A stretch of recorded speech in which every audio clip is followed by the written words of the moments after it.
Hello दोस्तों। तो आज बात करते हैं झारखंड जेएसएससी कांस्टेबल 2024 की। इसमें कुल 4,919 भर्तियां हैं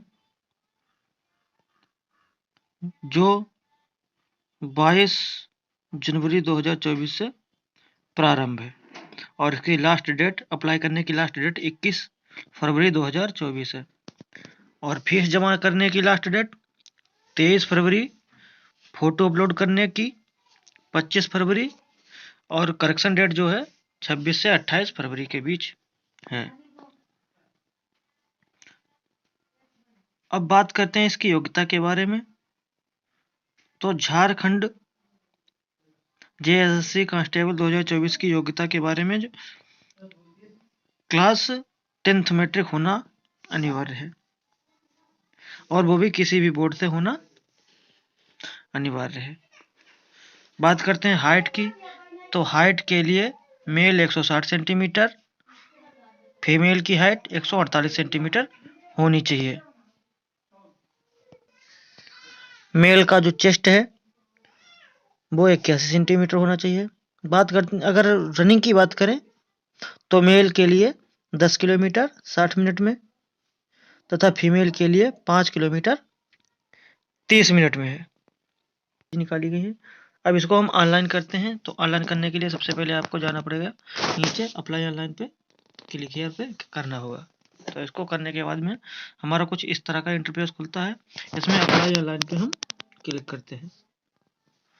अप्लाई ऑनलाइन पर क्लिक करने के बाद में इसमें जो पर्सनल डिटेल मांगता है तो इसमें पर्सनल डिटेल हमको भरनी है। जैसे कि हमारा एप्लीकेंट नाम है तो इस पर क्लिक करके इसमें हम भरते हैं नाम। जैसे कि इसमें हम नाम डाल देते हैं GYA एन, किसी का जैसे नाम डालते हैं।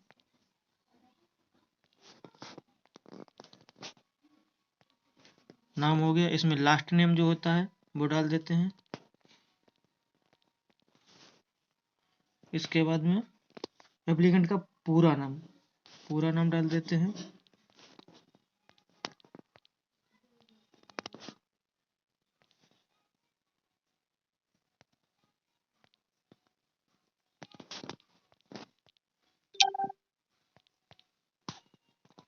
उसके बाद में डेट ऑफ बर्थ डाल देते हैं हम।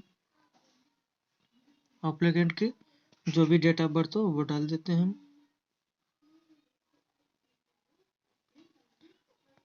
उसके बाद में फादर का नाम होता है, फादर का नाम डाल देते हैं।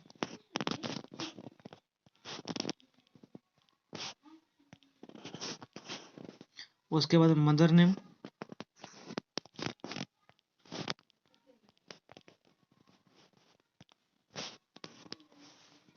फिर जेंडर सिलेक्ट करना होता है, मेल या फीमेल। उसके बाद में मोबाइल नंबर।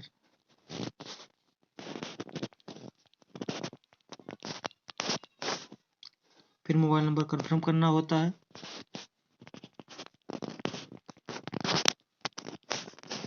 उसके बाद में आधार नंबर डालना पड़ता है।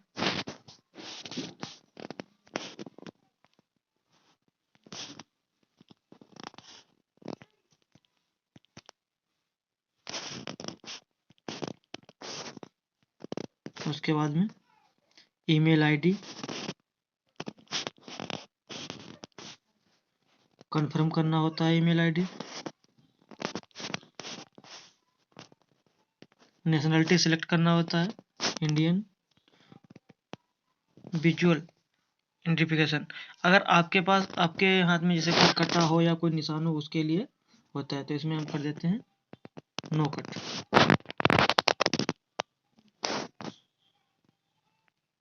या नो कर देते हैं सीधा, इसमें भी नो कर देते हैं। ऑप्शनल लैंग्वेज जो सेकंड पेपर होता है उसका जो माध्यम क्या होगा आप लोग चुन सकते हैं। इसमें हिंदी उर्दू जो कुछ भी हो, चाहे हिंदी इंग्लिश संस्कृत जिसको भी चुन सकते हैं। तो हिंदी चुन लेते हैं या इंग्लिश चुन लेते हैं। फिर उसके बाद मैरिटल स्टेटस होता है, अगर शादीशुदा है तो मैरिज लिख दें, अगर नहीं तो अनमैरिड।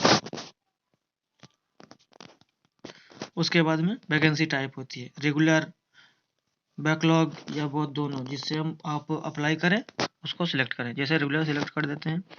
उसके बाद में are you local residence of Jharkhand, क्या आप झारखंड के निवासी हैं? अगर हाँ तो इस पर टिक करें, अगर नहीं तो नो पर करें। नो पर करने के बाद में कैटेगरी में जनरल ही आएगा। अगर यहाँ पे आप झारखंड के निवासी यस करते हैं तो उसके बाद में आपको कुछ सिलेक्ट करना पड़ेगा। ये देखो, select your district of local residence, आप किस जिले से हैं वो सिलेक्ट करना होगा। कैटेगरी सिलेक्ट करना होगा। अगर आप एक सर्विसमैन हैं तो उसे सिलेक्ट करें, अन्यथा नहीं। इसी तरह से इनको स्पोर्ट कोटा में आपको अगर रिजर्वेशन चाहिए तो उसको सिलेक्ट करें, अगर नहीं है तो कोई बात नहीं। ठीक, इस तरह से करने के बाद में नीचे क्वालिफिकेशन में आते हैं। क्वालिफिकेशन में 10th का जो बोर्ड नेम होता है उस बोर्ड नेम को डालो, चाहे आप किसी भी भारत के किसी भी प्रदेश से हो उसका बोर्ड का नाम डाल दो, जैसे कि यूपी बोर्ड। पासिंग मंथ और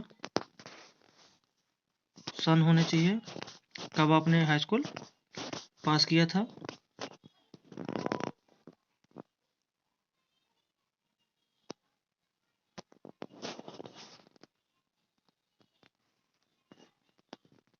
उसके बाद में रिजल्ट सिलेक्ट करना होता है, पास्ड। रोल नंबर डालना पड़ता है इसमें।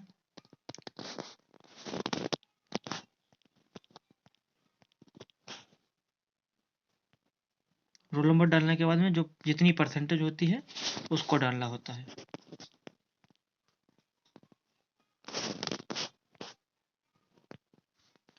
इसको भरने के बाद में फिर नीचे एड्रेस, एड्रेस जैसा आपके आधार कार्ड में पड़ा होता है उसी को डालना होता है।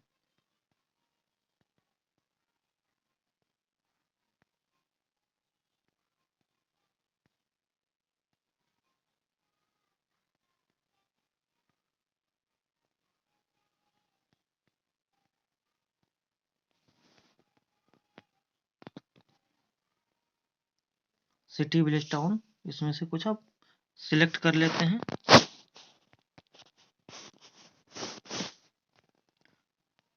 स्टेट सिलेक्ट करना होता है, किस स्टेट से आप हैं। अगर किसी अदर स्टेट से होते हैं तो उसमें आपको जिले का नाम लिखना होता है। उसके बाद में अपने यहाँ का पिन कोड डाल देना होता है।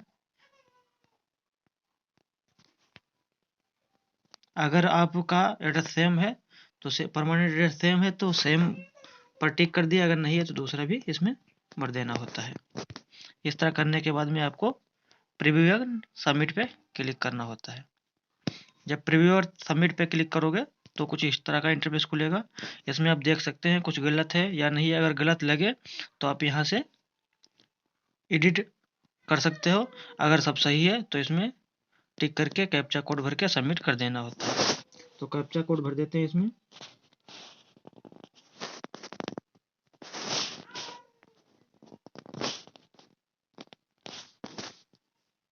सबमिट कर देते हैं इसको। सबमिट होने के बाद में कुछ इस प्रकार का इंटरफेस खुलता है।